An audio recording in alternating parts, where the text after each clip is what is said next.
Selamat datang kembali di channel Audian Audina. Kali ini kita lanjutin lagi Jujutsu Kaisen, tepatnya insiden Shibuya bagian ke-21. Sebelum masuk ke pembahasan utama, seperti biasa, saya akan rekap dulu mengenai kejadian terakhir di video sebelumnya. Seperti yang kita tahu di video yang sebelumnya, kalau Itadori dan Todo akhirnya mampu memojokkan Mahito. Pukulan Black Flash milik Itadori mengenai Mahito secara telak. Bisa dilihat arwah kutukan berwajah sulam ini terlempar begitu jauh akibat serangan Itadori tersebut. Lalu bagaimanakah babak akhir pertarungan antara Itadori dan Mahito di sini? Mari kita masuk saja ke pembahasan utamanya ya sekarang.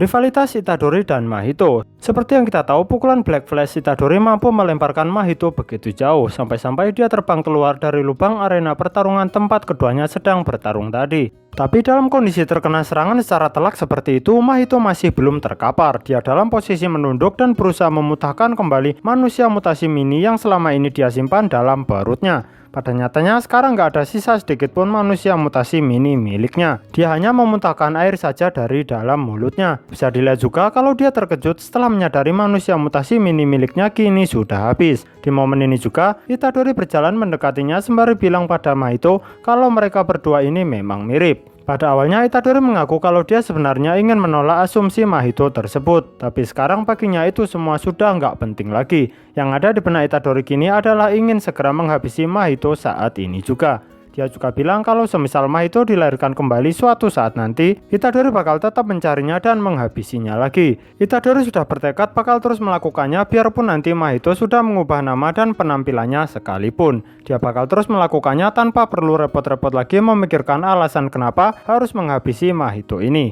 Dia juga menambahkan kalau alasan tindakannya ini mungkin bisa dipahami setelah 100 tahun dari kematiannya sendiri. Dia juga mengatakan kalau dirinya ini hanyalah roda gigi kecil yang ada dalam skenario kehidupan yang begitu besar. Tapi walaupun dia merasa hanya memiliki peran yang begitu kecil dalam kehidupan ini, Itadori sudah bertekad untuk terus menghabisi kutukan selama dia mampu. Di momen ini juga Mahito terlihat berlari menjauh dari Itadori. Ya wajar saja ya, dia ini sebenarnya memang pengecut. Sesuai sekali dengan apa yang pernah Nobara katakan kepadanya. Dalam momen ini diibaratkan dua orang ini sedang berada di area bersalju. Mahito sebagai kelinci yang lari dari kejaran serigala. Ya, serigala itu gambaran dari diri Itadori.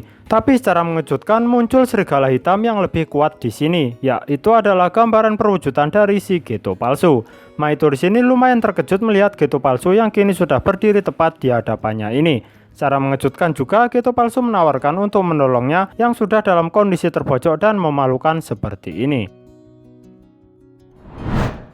Kedatangan Aoi Todo. Cerita kini berpindah ke kilas balik Aoi Todo, di mana di sini diceritakan bagaimana kedatangannya di Shibuya ini bersama Arata Nita. Diperlihatkan kalau Todo dan Arata sudah sampai di lantai B5F di tempat Gojo tersegel oleh Geto palsu. Sayangnya yang ditemuinya di sini adalah segerombolan manusia yang masih hidup tapi nggak memiliki kesadaran diri. Ya kalian tahu kan manusia-manusia ini sudah terkena dampak dari teknik perluasan wilayah milik Gojo Satoru.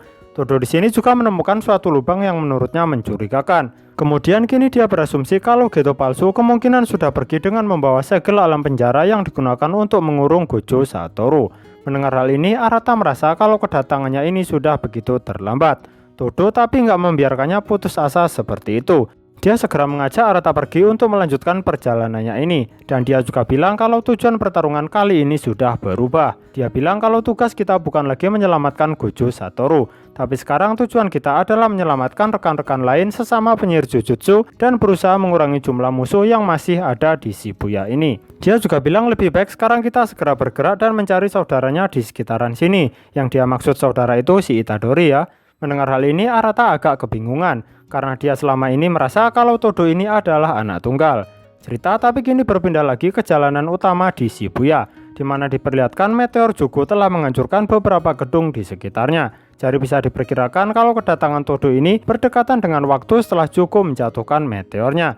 Saya rasa kedatangan Todo ini bertepatan dengan kalahnya Jugo oleh Sukuna. Kembali ke cerita ya, di jalanan utama Shibuya ini terlihat Panda berhasil menemukan Kusakabe yang terjebak di suatu reruntuhan gedung dan dia terlihat masih baik-baik saja. Di momen ini Kusakabe bilang pada Panda kalau semisal Gojo benar-benar tersegel, lalu Itadori bakal dihukum mati oleh markas pusat penyihir Jujutsu. Kusakabe secara lantang bilang kalau dirinya nggak bakal mau bertarung di pihak Itadori. Kusakabe setuju kalau semisal Itadori harus dihukum mati setelah melihat kejadian barusan ini. Kejadian di mana Sukuna mengambil alih kendali tubuh Itadori dan membantai banyak manusia di Shibuya kali ini. Kusakabe merasa keberadaan Itadori begitu berbahaya bagi umat manusia.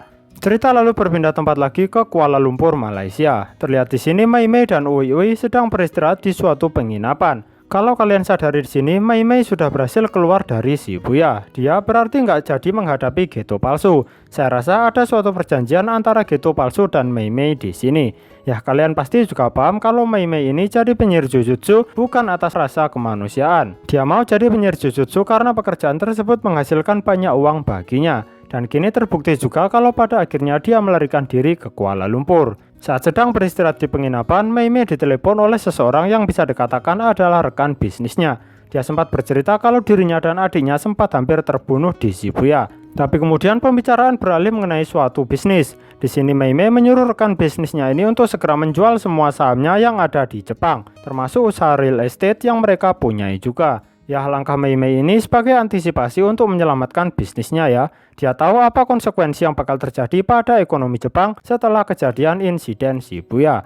Dia buru-buru menyelamatkan uangnya di sini. Saya rasa dia ini sebenarnya hanya pebisnis sandal yang kebetulan berkecimpung dalam dunia sihir Jujutsu. Jujur saja sayang banget sih, padahal dia ini termasuk salah satu penyihir Jujutsu yang begitu hebat. Tapi masalahnya ya mata duitannya itu sudah nggak ketolong. Cerita kini berpindah lagi ke lantai B3 di Shibuya, di mana Choso duduk merenung sambil berhalusinasi akan adik-adiknya. Dalam momen ini dia memutuskan untuk segera pergi ke tempat Itadori berada. Dia begitu penasaran akan sosok Itadori di sini. Selain itu dia juga ingin tahu akan kebenaran dirinya sendiri ini. Cerita berpindah lagi, kali ini ke tempat Geto palsu yang berupaya menawarkan pertolongan pada Mahito tadi. Terlihat di sini Itadori sadar kalau orang yang memakai jubah Buddha di hadapannya ini adalah Geto palsu yang sudah menyegel Gojo Satoru. Itadori meneriakinya untuk segera mengembalikan Gojo Satoru di sini. Geto palsu tidak meresponnya sama sekali. Dia malah mengeluarkan suatu arwah kutukan kurang lebih bentuknya seperti lele. Arwah kutukan tersebut kemudian dijatuhkan ke tanah di mana mereka berpijak ini. Geto palsu juga sempat bercerita kalau pada zaman Edo dulu, orang-orang di era itu beranggapan kalau ada ikan lele raksasa di bawah tanah yang menyebabkan peristiwa gempa bumi.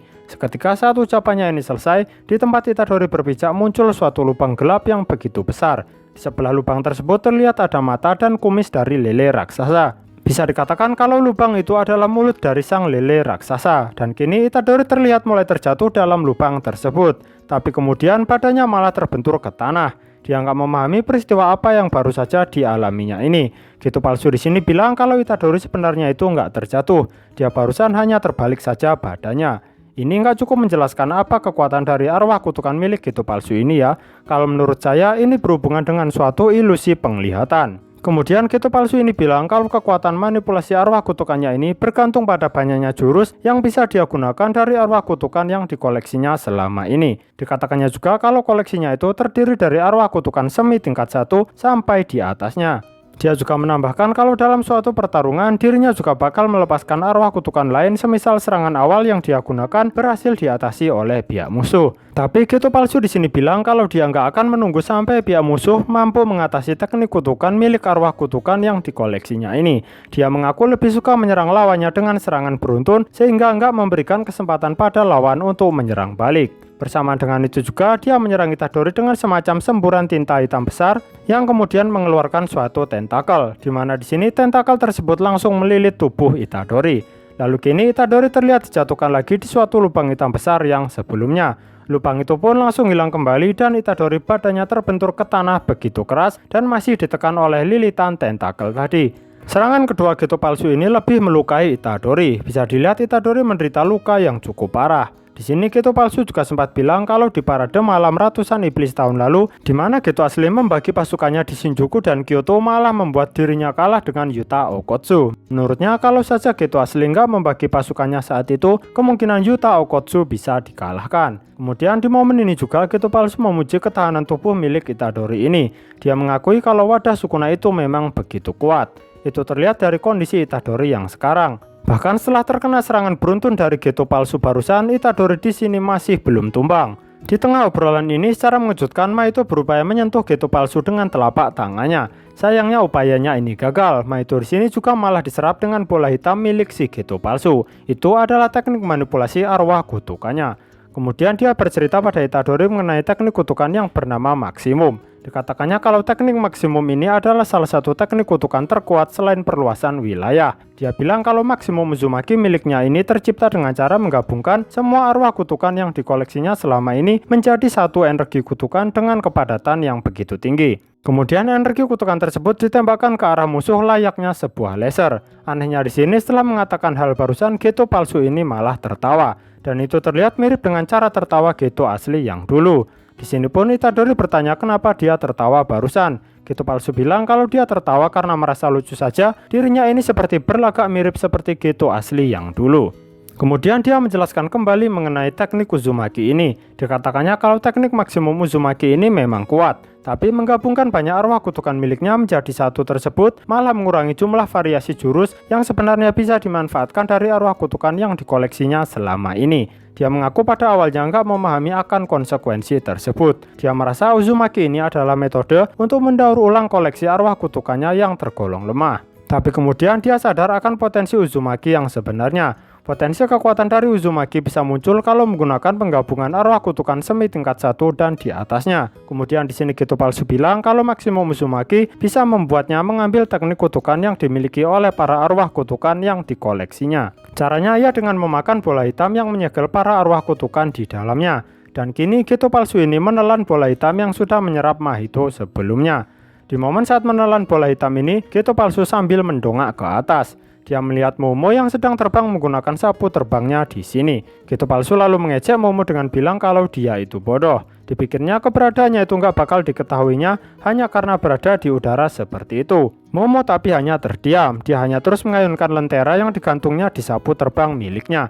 Ternyata itu adalah sebagai pertanda untuk menyerang. Kamo Noritoshi dari SMA Jujutsu Kyoto menyadari tanda tersebut dan mulai menembakkan anak panah darah buatannya sendiri. Tapi serangan malah dimulai terlebih dahulu oleh Mai Zenin. Dia menembak Geto palsu dengan sniper miliknya. Sayangnya serangan tersebut bisa diatasi oleh Geto palsu. Dia mengorbankan satu arwah kutukan koleksinya untuk dijadikan tameng atas tembakan sniper barusan. Serangan dari anak SMA Jujutsu Kyoto ini tapi belum usai. Kali ini muncul Miwa yang mulai mengayunkan pedangnya untuk menebas Geto palsu. Tapi serangannya ini begitu mudah sekali diantisipasi. Bahkan Geto palsu mampu menggenggam pedang Miwa dan menghancurkannya. Setelah itu Geto palsu langsung menggunakan teknik maksimum Uzumakinya di sini untuk menyerang Miwa. Terlihat serangannya ini mampu meledakkan tanah di mana Miwa sebelumnya berpijak. Serangan ini sampai membuat lubang yang begitu besar.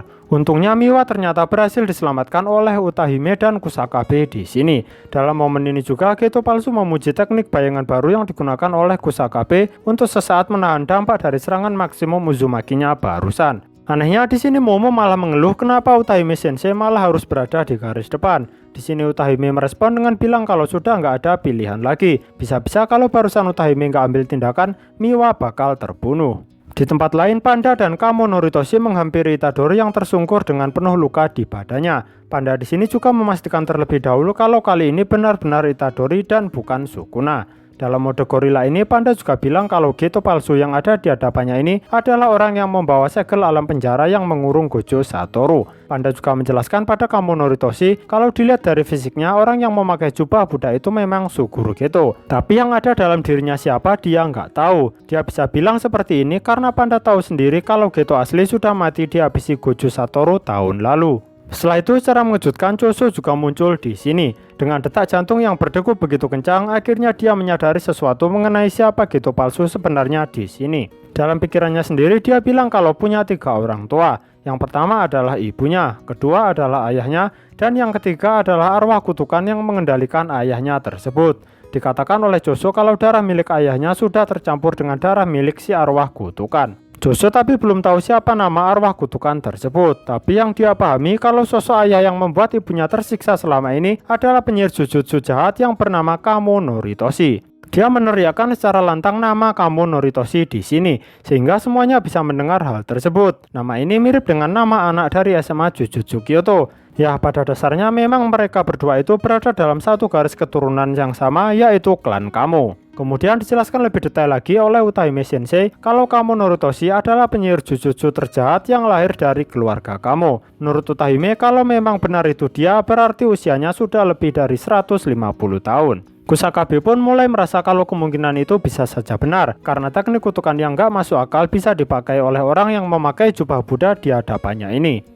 Di lain pihak, Geto palsu di sini bilang kalau Kamo Norutoshi itu hanyalah salah satu dari sekian nama yang dia pakai selama ini. Lalu sekarang Choso mulai mendekatinya dan dengan penuh amarah dia mengutuk tindakan Geto palsu yang sebelumnya menyuruh Choso untuk menghabisi Itadori, yang mana ternyata itu adalah adiknya sendiri. Tapi secara mengejutkan, Uraume tiba-tiba malah muncul di sini. Dia kini berdiri tepat di samping si Geto palsu dan menyuruh Choso untuk segera pergi dari hadapannya ini. Pada nyatanya saat mendengar hal ini Choso malah kian murka. Sampai sini dulu ya, bakal dilanjut lagi di video berikutnya. Terima kasih sudah menonton video ini. Cek juga video kami yang lain ya. Sampai jumpa lagi di lain kesempatan. Bye bye.